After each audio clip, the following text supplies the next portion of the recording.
Donald Trump is suffering physically. Donald Trump is suffering mentally. Donald Trump has been suffering from massive paranoia, lashing out like a lunatic all last night into the early hours of the morning. And Trump has been exposed for adopting a plan for Ukraine to surrender that came directly from Russia. It seems that Donald Trump and his regime literally used Google Translate to turn the Russian plan and then say, this is the American plan, Zelensky. You better accept this or else.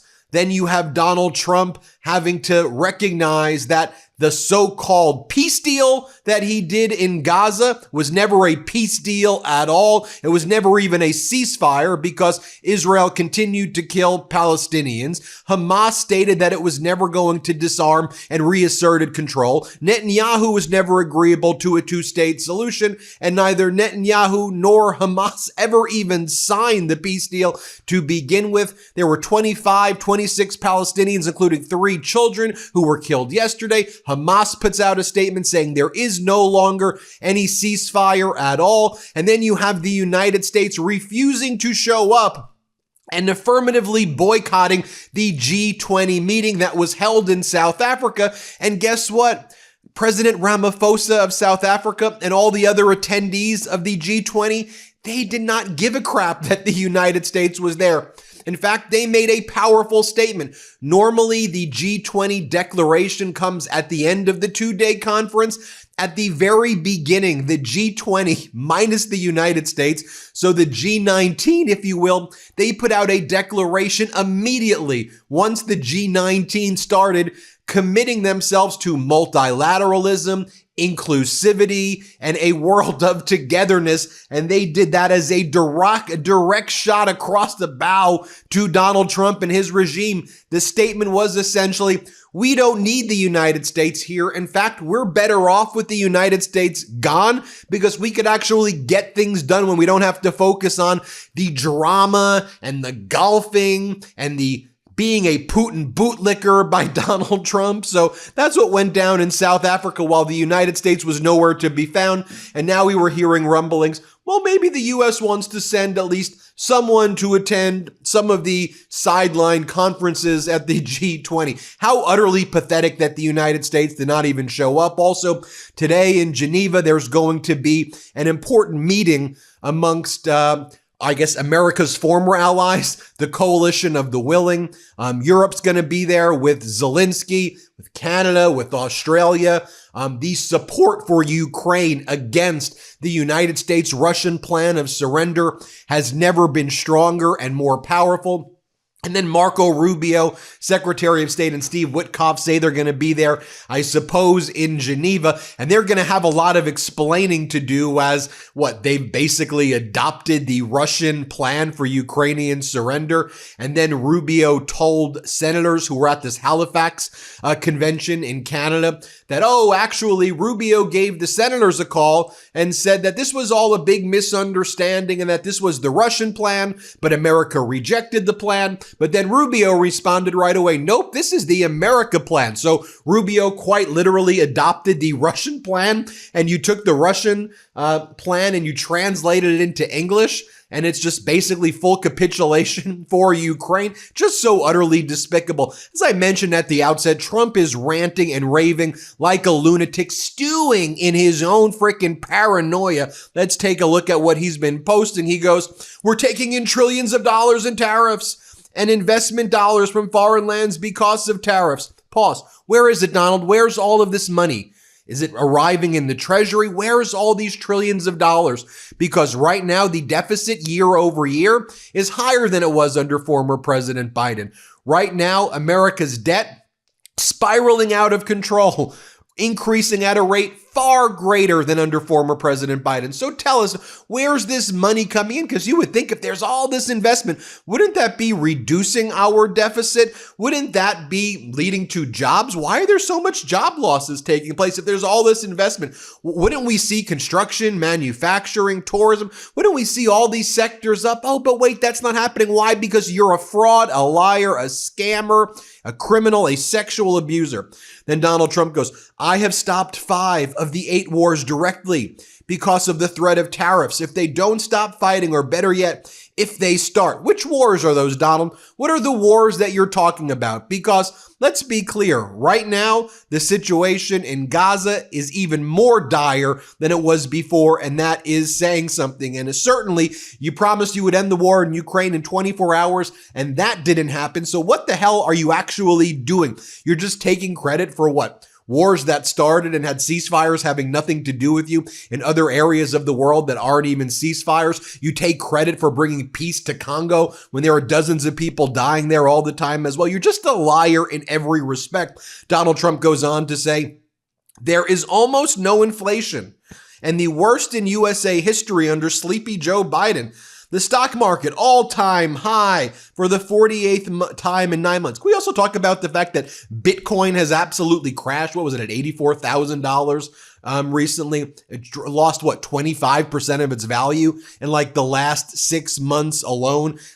Most states are in recessionary territory. 80% of the United States is in a recession. And what are you bragging about right now? That you think inflation is down? Any normal person who goes out and buys things knows things are significantly more expensive right now than last year. Year over year, inflation is 3% higher. So 3% more than former President Biden. I think it's actually far more than that. Then he goes, Donald Trump posts this: promises made, promises kept, paychecks rising, inflation falling, jobs being created. You can't just say the thing and make us be like, oh, he's saying it, so it must be true. We know how bad the things are. Oh, by the way, in that previous post, Donald Trump was attacking right-wingers like Leonard Leo, the Koch brothers, and he goes, and all these other slime balls that rip off America. You know, one of the interesting things, it's because of the Koch brothers and Leonard Leo and people that Donald Trump are attacking that we have this right-wing extremist Supreme Court that is allowing Donald Trump to basically try to demolish our country and install his authoritarianism over our democracy, over our Constitution. And then he goes and attacks those very people. The same way Marjorie Taylor Greene says that she feels like a battered wife. I also find it interesting too, right? That both Marjorie Taylor Greene and Liz Cheney leave the Republican Party for like the exact opposite reasons. On the one hand, he pushes Liz Cheney out for leading an insurrection against the country. Then Marjorie Taylor Greene, who supports Donald Trump's insurrection, leaves the party because Donald Trump attacks her because she says that things aren't affordable anymore.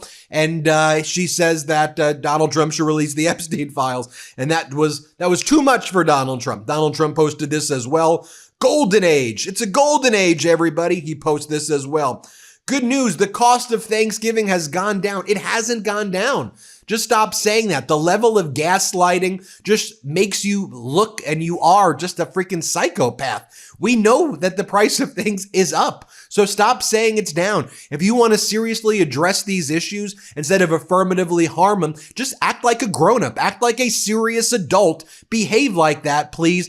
Even despite the fact that I despise the individual, I just want to see someone behave like a freaking grown-up in that White House so that the American people don't have to suffer, don't have to worry about their health care being ripped away. 20 to 30 million Americans head into Thanksgiving worried, and rightfully so, that their health care is going to be ripped away. Worried that they may not have enough money to pay their rent in this disastrous Trump economy, that they can't afford anything on the Thanksgiving table, so it's going to be empty this year. And while all of that's taking place, Donald Trump is bringing in the Crown Prince of Saudi Arabia to the White House, basically giving a state visit to the Crown Prince, who technically isn't even the head of state yet of Saudi Arabia because there's still a king there. And then Donald Trump gives them our F-35 fighter jets. He gives Saudi Arabia 35,000 NVIDIA Blackwell AI chips. That's the most advanced AI chip out there. Some of our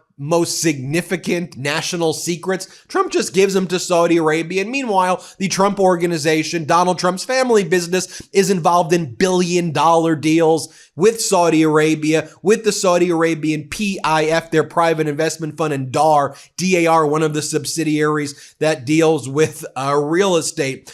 This was Donald Trump yesterday as he was leaving the White House to go play more golf. I think he said, I'm going to go out and play golf with Jack Nicholson. I mean, he's going to play golf over there. And when Trump was leaving, first off, what the hell is he even wearing? Is this the post-Mamdani Donald Trump fashionista look right there? Or is this when Donald Trump now puts perfume on world leaders in the Oval Office too, like the leader of Syria, who used to be the leader of Al-Qaeda? Is that his move right now? Anyway, just bizarre outfit by him, but let's not get distracted by that. Donald Trump says that he had a great conversation yesterday with the former president of Brazil, Jair Bolsonaro, who Donald Trump didn't realize was arrested yesterday by the Brazilian authorities. Remember, he was convicted by their Supreme Court of leading the insurrection against Brazil. Another insurrectionist criminal sentenced to 24, 27 years in prison in Brazil.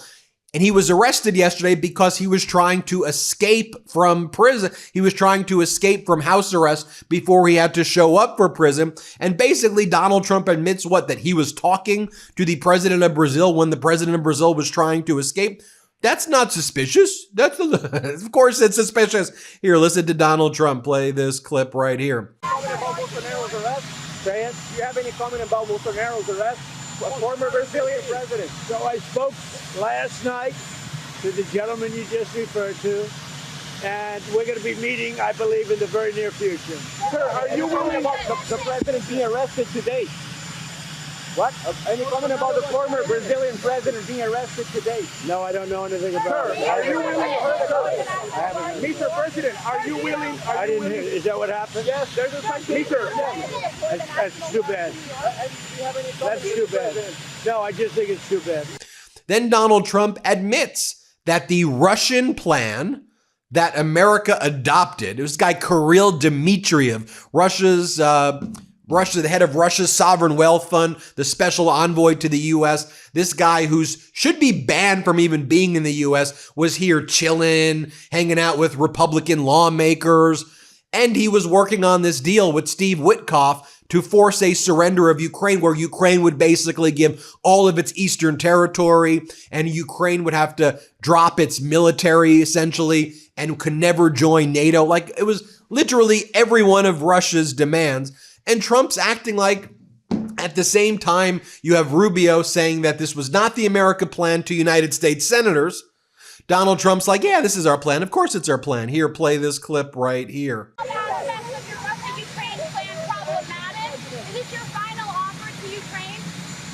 No, no, we'd like to get the peace. It should have happened a long time ago.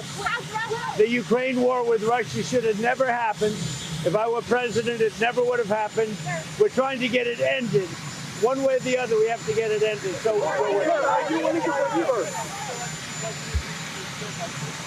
well, then he can continue. Then he can continue to fight his little heart out. And this is what Donald Trump said about Marjorie Taylor Greene and that bizarre outfit of his. Here, play this clip. Are you willing to forgive Congresswoman Taylor Greene?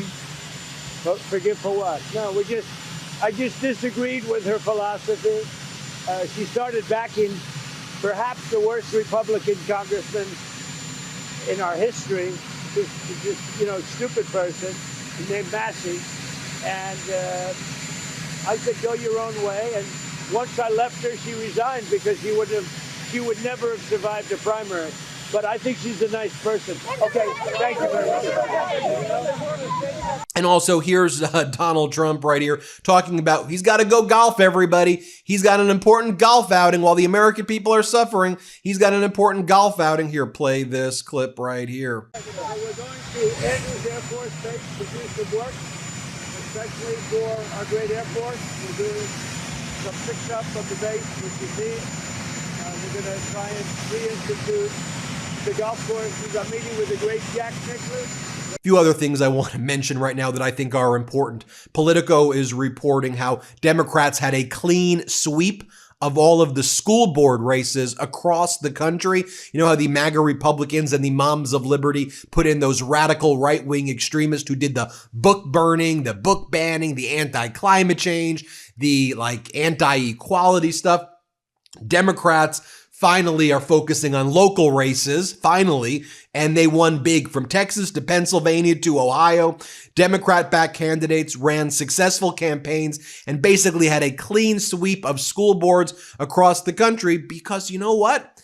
American families don't want these right-wing maniacs interfering in their homes, burning their books, imposing their bizarre views of anti-vax and imposing their hateful ideology and their just despicable behavior. So you have that taking place. And while I guess we're on the topic right here of anti-vax, I do want to mention as well this alarming story that we're learning about. So they've heard this reporter Olivia Nuzzi, who seemed to be having an affair with RFK Jr. While she was engaged.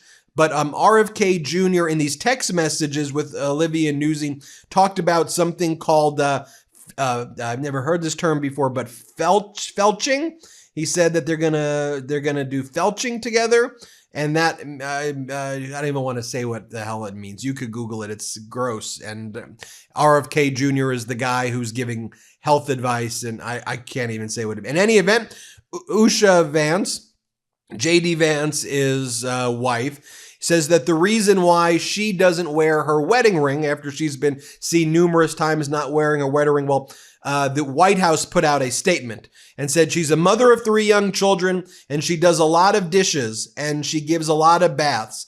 And so she forgets her ring. And so that's what was going on there. Wow. We'll keep you posted every step of the way. Don't Google felt. Don't Google it. Do not Google it. I don't even know why I brought that up on this one. I think it's the hypocrisy that someone like RFK is out there saying, here's what you need to do while doing that with, or talking about that with an engagement. I'm not even going to go there.